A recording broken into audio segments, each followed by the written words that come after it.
The fortunate fowl checked into a deluxe hotel here, to a room, not to the kitchen.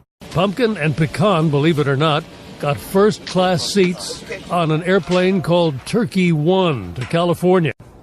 So, what now? Well, these turkeys are on a roll, so to speak. They pecked away at it a little bit, and basically, yeah, I think they enjoyed it. They didn't say much. They were too busy eating. So that's a good sign. Anything from the wine list? No, they're more wild turkey type drinkers, I think.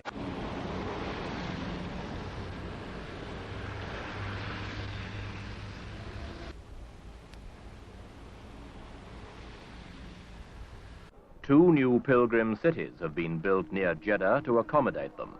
Fleets of buses are provided to take them the 50 miles to Mecca, and new roads, built by British and Italian engineers, have been laid down to smooth the journey.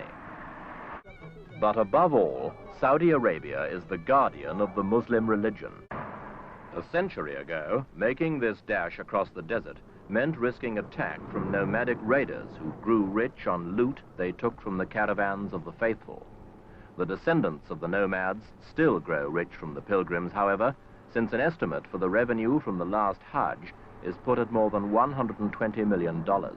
Specially prepared treats of cornmeal and oats, with cranberries, of course. And it just kept getting better. In the Rose Garden, President Bush announced the names chosen in an online vote.